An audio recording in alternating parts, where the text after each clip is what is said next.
హోంమంత్రి అనితను కలిసేందుకు వంశీ భార్య పంకజశ్రీ ప్రయత్నాలు చేస్తున్నారు. దీనికి సంబంధించిన బ్రేకింగ్ అప్డేట్. అయితే పంకజశ్రీని పోలీసులు వెనక్కి పంపించేశారు. పబ్లిక్ ప్రాసిక్యూటర్ సదస్సులో పాల్గొనేందుకు విజయవాడలోని ఓ ప్రైవేట్ హోటల్లో వెళ్లిన హోంమంత్రిని కలిసేందుకు పంకజశ్రీ ప్రయత్నించారు. పోలీసులు వెనక్కి పంపించేయడంతో పంకజశ్రీ సబ్ జైలుకు వెళ్లిపోయారు. వంశీతో ములాఖాత్ అయ్యారు.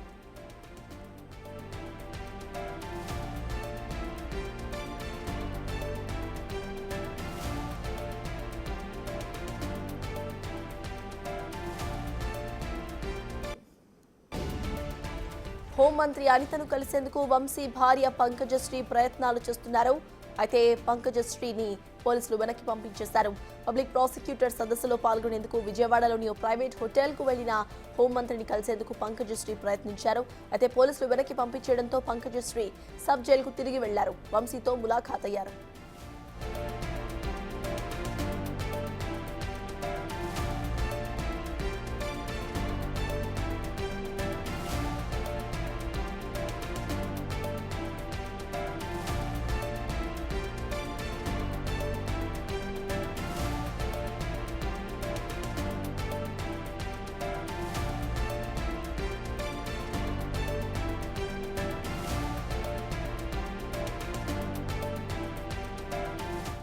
హోంమంత్రి అనితను కలిసేందుకు వంశీ భార్య పంకజశ్రీ ప్రయత్నాలు చేస్తున్నారు. అయితే పంకజశ్రీని పోలీసులు వెనక్కి పంపించేశారు. పబ్లిక్ ప్రాసిక్యూటర్ సదస్సులో పాల్గొనేందుకు విజయవాడలోని ఓ ప్రైవేట్ హోటల్కు వెళ్లిన హోంమంత్రిని కలిసేందుకు పంకజశ్రీ ప్రయత్నాలు చేశారు. అయితే పోలీసులు వెనక్కి పంపించేయడంతో పంకజశ్రీ సబ్ జైలుకు వెళ్లిపోయారు. వంశీతో ములాఖాత్ అయ్యారు ఆవిడ.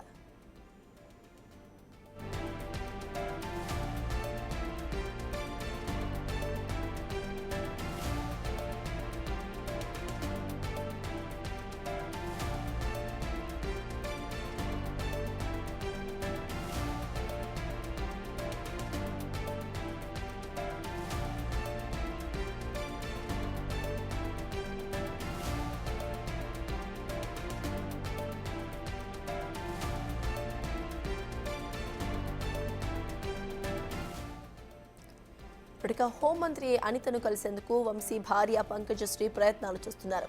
ఇక వారంలో 2 సార్లు ఇప్పటికే కుటుంబ సభ్యులకు కలిసే అవకాశం ఉంది ఆయనకు. అయితే పంకజశ్రీ హోంమంత్రిని కలిసే ప్రయత్నాల్లో విఫలమైనందుకు అటు సబ్ జైలుకు తిరిగి వెళ్లిపోయారు ఆవిడ. తిరిగి వెళ్లి వంశీతో ములాఖాత్ అయ్యారు. వారంలో 2 రోజులు కుటుంబ సభ్యులను కలిసే అవకాశం ఇటు వంశీకి ఉంది. అయితే ఆవిడ సబ్ జైలుకు వెళ్లి వంశీని కలిశారు. పంకజశ్రీని వెనక్కి పంపించేశారు పోలీసులు. హోంమంత్రి అనితను కలిసేందుకు వచ్చిన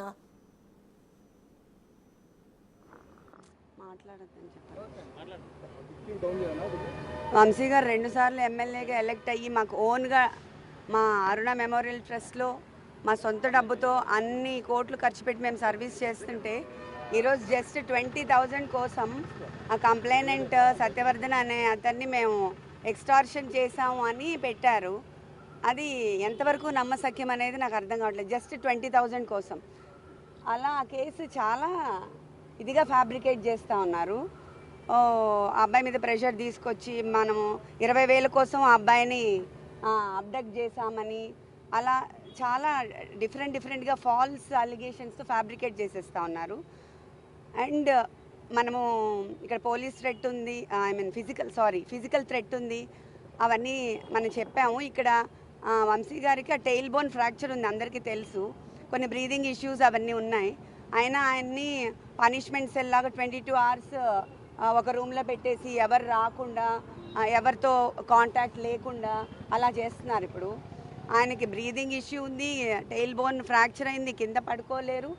బట్ కావాలనే వాళ్ళు ఇట్లా పనిష్మెంట్ సెల్లో పెట్టి చాలా ఫిజికల్గా they are making him suffer అన్నమాట. సో ఇది ఎంతవరకు కరెక్టో అది మనకి పబ్లిక్ అందరికీ తెలియాలి అని నేను చెప్తున్నాను. ఇది ఫుడ్ అంతా నేను ప్రయారిటైజ్ చేయట్లేదు. మన హెల్త్ ఒకటే మేము చాలా ఇంపార్టెంట్గా చూసుకుంటున్నాము. ఫిజికల్ హెల్త్ కాకుండా వాళ్ళు మెంటల్గా కూడా ఆయన్ని అలోన్గా పెట్టి కొంచెం మెంటల్గా లో చేసి డిప్రెషన్ గురి చేయాలని ట్రై చేస్తున్నారు. సో మాకు ఆ ఫిజికల్ టార్చరు అండ్ ఆల్సో ఈ ఫాల్స్ అలిగేషన్స్తో ఎక్స్టార్షన్ పెట్టాలని అవన్నీ ట్రై చేస్తున్నారు ప్రజెంట్ కేసులో. సో అవన్నీ కూడా చాలా ఫ్యాబ్రికేట్ చేసి ఫాల్స్ కేసెస్ పెడుతున్నారు. ఆ ఫాల్స్ కేసు మీద ఈయన టార్చర్ చేయడం అది ఎంతవరకు ఐ మీన్ జస్టిఫైయబుల్ అని నేను అడుగుతున్నాను ఈ ప్రజాముఖంగా, అంతే. మేడం, హెల్త్ ఇష్యూస్ ఉన్నా కదా డాక్టర్స్ ఏమైనా చెక్ చేశారని నిన్న ఈ రోజు బాగానే ఉందనేది కూడా లీకులు ఇస్తున్న పరిస్థితి కనిపిస్తుంది. బాగానే ఉంది అంటే ఆయనకి టెయిల్ బోన్ ఫ్రాక్చర్ అయింది. టెయిల్ బోన్ ఫ్రాక్చర్ అయింది కొన్ని ఇయర్స్ క్రితం. ఆయన కింద అసలు కూర్చోకూడదు, పడుకోకూడదు అవన్నీ. కానీ ఇప్పుడు కింద పడుకుంటున్నారు కదా 2 రోజుల నుంచి మరి. సో అందుకని ఆ పెయిన్ అగ్రవేట్ అయిపోయింది. అండ్ ఆయన్ని ఒకటే రూమ్లో పనిష్మెంట్ సెల్ లాగా అంటే మనం ఇంకా ఏమీ అసలు మన మీద అలిగేషన్ ఇంకా ప్రూవే అవ్వలేదు. ముందే పనిష్మెంట్ సెల్లో వేసేసి 22 అవర్స్ ఆయన్ని లాక్డ్ డోర్లో పెట్టేసి ఎవరు కలవకుండా ఒక 60 కెమెరాలు కెమెరాలు పెట్టేసి అలా చేయటము ఎవరైనా చార్లెస్ శోభరాజో లేకపోతే పెద్ద పెద్ద క్రైమ్స్ చేసే వాళ్ళని చూసేటట్టుగా they are I mean taking him to that level. So అది అంత ఇంత ఫాల్స్ కేసెస్లో అంత చేయడం అవసరం. ఇంకా ప్రూవ్ కూడా అవ్వలేదు కదా, మనం రిమాండ్ మీద కదా తీసుకొచ్చారు. ఇంకా అలిగేషన్స్ ప్రూవ్ కాలేదు కదా, మరి ఎందుకు అంత పనిష్ చేస్తున్నారు ఫిజికల్గా? అంటే ఇప్పుడే మేము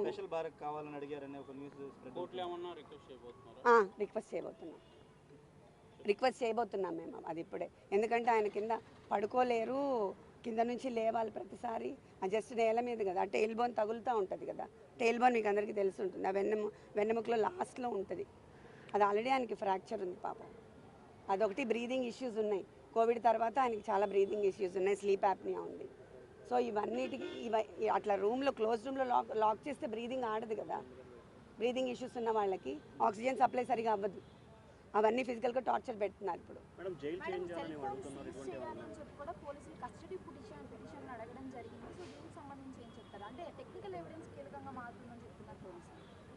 నాకు దీని గురించి ఐడియా లేదండి. సత్యవర్ధన్ అరెస్ట్ చేసి తీసుకున్నారు, రద్దు తీసుకున్నారు, స్టేషన్లోనే ఉంచారు. ఇప్పటికి వచ్చి ఎక్కడ మెజిస్ట్రేట్ ముందు కూడా హాజరుపరచలేదు. ఎలా చూస్తారు దాన్ని? అంటే ఆయన్నే కిడ్నాప్ చేశారనేది కదా కేసు. కానీ ఇప్పుడు అదే కదా చెప్తున్నాను, సత్యవర్ధన్ని మేము ఎందుకు కిడ్నాప్ చేశామంటే 20,000 కోసం అంట. అది అసలు ఏమైనా నమ్మశక్యంగా ఉందా? 2 సార్లు ఎమ్మెల్యేగా చేసి మాకు ట్రస్ట్ ఉంది, ఎన్ని కోట్లు ఖర్చు పెట్టాం, ఎంత సర్వీస్ చేసాం మేము, 20,000 కోసం చేస్తామా? అదంతా ఫాల్స్ కదా. దాన్నే ఫ్యాబ్రికేట్ చేసి ఇప్పుడు ఎక్స్టార్షన్ కింద చేస్తున్నారు. ఎందుకు సత్యవర్ధన్ని మెజిస్ట్రేట్ ముందు హాజరుపరచట్లేదు 2 రోజులు బట్టి పోలీసులు? అదే ఎందుకు చేయలేదని అనుకోవడానికి ఏముంది, అది వెరీ మచ్ ఎవిడెంట్ కదండి. ఎక్స్టార్షన్ కేసు ఫైల్ చేయడానికి వాళ్ళు అన్ని విధాలా ట్రై చేస్తున్నారు. సత్యవర్ధన్ ఒప్పుకోవట్లేదు అని తెలుస్తుంది కదా మరి, లేకపోతే వాళ్ళు సబ్మిట్ చేస్తారు కదా మెజిస్ట్రేట్ దగ్గర. దాంట్లో ఇంకా అనుకోవడానికి ఏం లేదు కదా. This is very straight. అవును అవును, అది కూడా మేము సబ్మిట్ చేస్తున్నాం ఇప్పుడు. అవును, ఇంత ఫిజికల్గా అసలు ఏమీ లేకుండా, కేర్సే లేకుండా అలా సఫర్ చేస్తున్న ఫిజికల్ థ్రెట్ ఉంది కదా మరి. తెలియకుండా ఆయన్ని పెయిన్ఫుల్గా చేసి అందరి నుంచి వేరు చేసి 22 అవర్స్ అదేంటి ఐసోలేట్ చేసి ఒకటే రూమ్లో పడేయడం అనేది ఎట్లయినా ఎలా ఉంటాం మనం అంతసేపు? ఆయన అంత పబ్లిక్లో ఉండే మనిషి. చాలా సీసీ కెమెరాలు పెట్టారని విన్నాను నేను. I don't know, I'm sorry. అదే చెప్పారు, మెంటల్గా బాగానే ఉన్నారు, స్ట్రాంగ్ ఉన్నారు. ఆ టెయిల్ బోన్ పెయిన్ నేను కింద పడుకోలేకపోతున్నాను. అండ్ ఆల్సో ఐసోలేట్ చేసిన 22 అవర్స్ లాక్ చేసేసి నాకు బ్రీదింగ్ ప్రాబ్లంగా ఉందని చెప్తున్నారు. నో నో నో నో, నాకు ఐ మీన్ ఆ వివాంటాలో అండ్ నోవాటెల్లో కంప్లీట్గా నిన్న ఆక్యుపైడ్ అంట. సో దట్స్ వై అదొకటి ఖాళీ ఉంటే నేను వెళ్ళాను, కానీ అసలు వాళ్ళు వస్తారని కూడా నాకు తెలీదు. I'm not aware of all this. Jail అధికారులు చెప్తూ అన్ని ఫెసిలిటీస్ బాగానే ఉన్నాయి, ఎక్కడ ఇబ్బందులు ఏం లేవు, డాక్టర్లు కూడా అబ్జర్వేషన్లో ఉన్నారని. వాళ్ళు చెప్పింది నమ్ముతారా, వంశీ గారు చెప్పింది నమ్ముతారా మీరు? అలానే చెప్తారు. అవును చేస్తారు, చెప్పాను కదా ఇప్పుడు. అప్పుడు ఇది ఎక్స్టార్షనే పెద్ద ఫేక్, ఇంకా ఇంతవరకు ప్రూవ్ చేయలేదు. కేసులు పెట్టడానికి ట్రై చేస్తున్నారు, ఇంకా ఏం ప్రూవ్ కాలేదు. కానీ ఇంత ఫిజికల్ టార్చర్ గురి చేస్తున్నారు, ఫిజికల్ అండ్ మెంటల్. జగన్ గారు మీకు ఏమైనా ఫోన్ చేశారా? పార్టీ సపోర్ట్ మీకు ఎంతవరకు ఉంది? పార్టీ సపోర్ట్ చాలా ఉంది నాకు. అక్కడి నుంచే మాకు ఐ మీన్ లీగల్ సెల్ అంతా మనకి అక్కడి నుంచే వర్క్ అవుతాను, బాగా హెల్ప్ చేస్తున్నారు. Thank you very much. Jagan గారు మాట్లాడారా? మాట్లాడా ధైర్యంగా ఉండమని చెప్పారా? చెప్పారు నాకు. నెక్స్ట్ వీక్ ఆయనతో మీటింగ్ కూడా ఉంది. కలుస్తున్నారా? చెప్పారు. Thank you.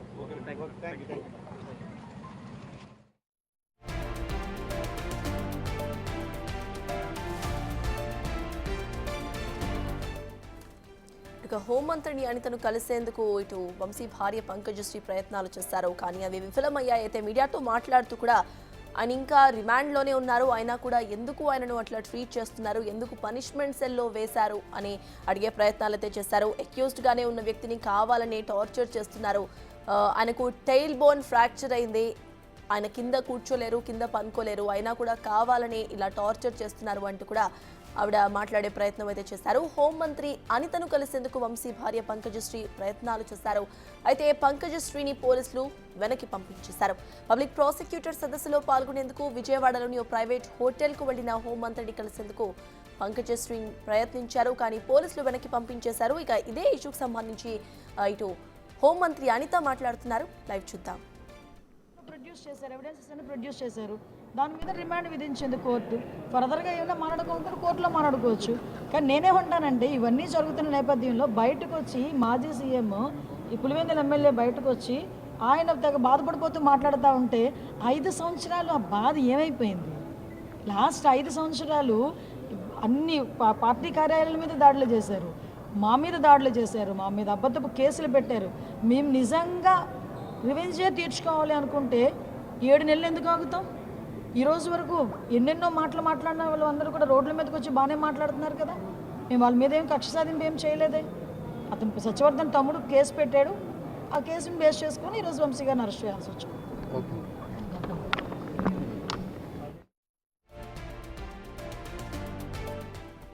హోంమంత్రి అనితను కలిసేందుకు వంశీ భార్య పంకజశ్రీ ప్రయత్నాలు చేశారు, కానీ విఫలమయ్యాయి. దానికి సంబంధించి హోంమంత్రి అనిత కూడా మాట్లాడుతూ నన్ను ఎందుకు ఇన్వాల్వ్ చేయటం, ఆల్రెడీ అక్కడ తప్పు జరిగింది, దానికి నేనేం చేస్తాను అంటూ కూడా మాట్లాడే ప్రయత్నం అయితే చేశారు. దీనికి సంబంధించి అటు వంశీ భార్య పంకజశ్రీ మాట్లాడుతూ కూడా అక్యూజ్డ్గా ఉన్న వ్యక్తిని ఎలా పనిష్మెంట్ సెల్లో వేస్తారు, ఎలా ఆయనను టార్చర్ చేస్తారు, ఇంకా రిమాండ్లోనే కదా ఉంది, ఇంకా ఎటువంటి ఈ అక్యూజ్డ్ పర్సన్ ఎవరైతే ఉన్నారో వాళ్ళకి సంబంధించి ఎటువంటి తప్పులు కూడా నిరూపితం కాకుండా ఇలా ఎలా చేస్తారు అంటూ కూడా వంశీకు సంబంధించి పంకజశ్రీ మాట్లాడే ప్రయత్నం అయితే చేశారు.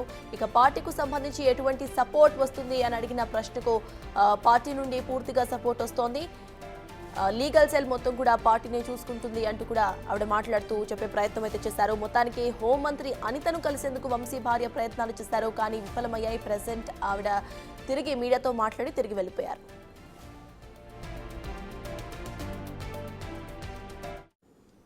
ఇప్పటికే ఇదే అంశంపై పూర్తి డీటెయిల్స్ మా ప్రతినిధి శివ అందించడానికి సిద్ధంగా ఉన్నారు. శివ, చెప్పండి. ఇటు పంకజశ్రీ మాట్లాడుతూ కూడా కావాలని టార్చర్ చేస్తున్నారు, కింద పడుకోబెడుతున్నారు అంటూ కూడా మాట్లాడారు. అసలు దానికి సంబంధించిన అప్డేట్స్ ఏంటి? హోంమంత్రి అనిత కూడా మాట్లాడారు, సో ఆవిడే మాట్లాడారు, అప్డేట్స్ ఏంటి? సత్తాస్ మొత్తం మీద చూసుకుంటే ఏదైతే నిన్న ఈ అంశానికి సంబంధించి వల్లభనేని వంశీ అంశానికి సంబంధించి కూడా ఆయన సతీమణి పంకజశ్రీ నిన్న ఈ రోజు వారానికి 2 రోజులు ఫ్యామిలీ సభ్యులకి ములాఖత్ ఉంటుంది. దానిలో భాగంగానే ఇప్పుడు ఆమె నిన్న ఒక రోజు భేటీ అయ్యారు, మళ్ళీ ఈ రోజు కూడా భేటీ అనే పరిస్థితి కనిపించింది. ఈ భేటీలో వంశీకి సంబంధించి పూర్తిగా యాక్టివ్గా ఉన్నారు, చాలా అగ్రెసివ్గా ఉన్నారు, ధైర్యంగా ఉన్నారు, కాన్ఫిడెన్స్గా ఉన్నారు అనేది ఆమె క్లారిటీగా చెప్పారు. దాంతోపాటుగా ఆయన అయితే కొంత అనారోగ్య సమస్యతో బాధపడుతున్నారు. గతంలో ఆయనకు ఒక ఫ్రాక్చర్ అయింది 12 సంవత్సరాల క్రితం. ఆ ఫ్రాక్చర్ మూలంగా కింద కూర్చోలేరు, కింద పడుకోలేరు. సో జైలు అధికారులు కావాలని ప్రభుత్వం కుట్రలో భాగస్వాములయ్యి మంచంగానే ఏమివ్వకుండా కిందే కూర్చోబెట్టి కిందే పడుకోబెడుతున్నారు. దీనివల్ల ఆయన ఇబ్బందులు పడుతున్నారు. అలాగే వంశీ కదలికలకు సంబంధించి 22 గంటల పాటు కేవలం అంటే తినటానికి టైంలో 3 ఉదయం 6 గంటలకి, మధ్యాహ్నం 11 గంటలకి, సాయంకాలం 6 గంటల సమయంలో తినటానికి మాత్రమే బయటకు వదులుతున్నారు తప్ప మిగిలిన టైం అంతా కూడా ఒక బ్యారక్లోనే ఉంచి బయటికి రాకుండా మానసికంగా ఇబ్బందులు పాలు చేసే ప్రయత్నాలు చేస్తూ ఉన్నారని చెప్పి ఆమె చెప్పడం జరిగింది. అలాగే ఏదైతే హోంమంత్రి అనితాని కలవటానికి వచ్చిన దానికి సంబంధించి కూడా తాను హోటల్లో రూమ్ కోసం అక్కడ హోటల్కి వెళ్ళడం జరిగింది తప్ప నేను కలవటానికి రాలేదని చెప్పి మరొక క్లారిటీ కూడా ఇచ్చిన పరిస్థితి కనిపించింది. అలాగే ఏదైతే భవిష్యత్తులో ఈ అంశానికి సంబంధించి తాను న్యాయ పోరాటం చేస్తాను, ఖచ్చితంగా జైలుకు సంబంధించి సెక్యూరిటీ పరంగా చాలా ఇబ్బందులు ఉన్నాయి, ఇక్కడి నుంచి జైలు మార్చాలని చెప్పి తాము కోరుతున్నాము. ఎవరైతే సత్యవర్ధన్ ఉన్నాడో ఆయనకు సంబంధించి ఆరోపణ 20,000 రూపాయల కోసం మేము ఆయన కిడ్నాప్ చేసినట్టు పోలీసులు చెప్తున్నారు. ఇది ఎంతవరకు వాస్తవం? తమకు చారిటబుల్ ట్రస్ట్ ఉంది, 2 సార్లు ఎమ్మెల్యేగా గెలిచారు, ఒకసారి ఓడిపోయారు, ఒకసారి ఎంపీగా పోటీ చేసి ఓడిపోయిన పరిస్థితి కనిపిస్తూ ఉంది. రాజకీయంగా చారిటబుల్ ట్రస్ట్ ఉంది, కోట్ల రూపాయలు ఖర్చు పెడతాం మేము, అట్లాంటిది 20,000 రూపాయల కోసం ఈ రకంగా చేస్తామా, కావాలనే దుష్ప్రచారం చేస్తూ ప్రభుత్వం టార్గెటెడ్గా వ్యవహరిస్తూ ఉంది, ఇబ్బందులు పాలు చేసే ప్రయత్నం చేస్తూ ఉంది. అయితే ఈ అంశానికి సంబంధించి వైఎస్ఆర్సీపీ పార్టీ తమకు పూర్తిగా అండగా ఉంది. అలాగే మాజీ సీఎం జగన్మోహన్ రెడ్డి కూడా వచ్చే వారం వంశీని పరామర్శించేందుకు వస్తానని చెప్పినట్లు కూడా ఆమె చెప్పడం జరిగింది. అయితే జగన్ వస్తాడా లేకపోతే ఏమే వెళ్తా అనే దానికి సంబంధించి అయితే క్లారిటీ ఇవ్వలేదు. మరొక వైపు ఈ అంశానికి సంబంధించి వల్లభనేని వంశీ వ్యవహారానికి సంబంధించి హోంమంత్రి అనిత కూడా చాలా ఘాటుగానే రిప్లై ఇచ్చారు. ఏదైతే వారు చేసిన తప్పులకి ఖచ్చితంగా శిక్ష అనుభవించాల్సిన పరిస్థితి కనిపిస్తూ ఉంది. ఎవరైతే తప్పులు చేశారో భువనేశ్వర్ విషయంలో కానీ లేకపోతే మిగిలిన విషయంలో ఇష్టానుసారంగా నోరు పారేసుకొని మాట్లాడారో వారు తగిన మూల్యం చెల్లించుకోక తప్పదు. ఏదైతే తప్పులు చేశారో తప్పులు చేసిన వారు శిక్ష అనుభవించాలి. ఎక్కడా కూడా గత ప్రభుత్వం మాదిరిగా తప్పుడు కేసులు ఇబ్బందులు పాలు చేసే సంస్కృతి తమ కూటమి ప్రభుత్వంలో లేదు. పక్కా ఆధారాలు ఎవిడెన్స్ ఉన్న తర్వాతనే కేసు కట్టి అరెస్ట్ చేయడం జరిగింది. ఎక్కడా కూడా చట్టాన్ని న్యాయాన్ని ఉల్లంఘించే ప్రయత్నం తమ కూటమి ప్రభుత్వం చేయట్లేదని చెప్పి అనిత చెప్పారు. సో మొత్తం చూసుకుంటే వల్లభనేని వంశీ వ్యవహారానికి సంబంధించి ఆయన నిన్న తెల్లవారుజామున 4 గంటల సమయంలో విజయవాడ సెంట్రల్ జైలుకి వచ్చారు. నిన్న మొత్తం జైల్లో ఉన్నారు, ఈ రోజు కూడా ఉన్నారు. 14 రోజుల పాటు ఆయన అయితే రిమాండ్లో ఉన్నారు. మరొక వైపు ఈ వ్యవహారానికి సంబంధించి కూడా ఆయన కస్టడీకి ఇవ్వాలని చెప్పి నిన్న సాయంకాలం పిటిషన్ వేశారు. అలాగే దానికి సంబంధించి సోమవారం కూడా విచారణకు వచ్చే అవకాశం కనిపిస్తోంది. సో ఓవరాల్గా చూసుకుంటే వల్లభనేని వంశీ సతీమణి పంకజశ్రీ ఈ రోజు దాదాపుగా 15 నిమిషాల పాటు, నిన్న కేవలం 5 నిమిషాలే మాట్లాడి ఈ రోజు మాత్రం 15 నిమిషాల పాటు వల్లభనేని వంశీతో ఆయన అలాగే లీగల్ టీం కూడా ప్రత్యేకంగా భేటీ అయినట్లు తెలుస్తా ఉంది. సో ఈ భేటీలో అనేక అంశాలకు సంబంధించి చెప్పడం జరిగింది. అయితే ఫైనల్గా 2 రకాల ఇష్యూస్ మాత్రమే భార్య చెప్పడం జరిగింది. ఒకటి, ఆయన అనారోగ్యంతో ఏదైతే ఒక సర్జరీ జరగడం మూలంగానే కింద పడుకోలేడు, లేవలేకపోతున్నాడు, సౌకర్యాలు కల్పించాలి అనే దానికి సంబంధించి కూడా పూర్తి స్థాయిలో మేము ఏర్పాట్లు చేస్తామని చెప్పడం జరిగిందని చెప్పారు. సో ఈ నేపథ్యంలోనే సౌకర్యాల విషయానికి సంబంధించి తాము న్యాయస్థానాన్ని ఆశ్రయిస్తాము అని చెప్పి ఆమె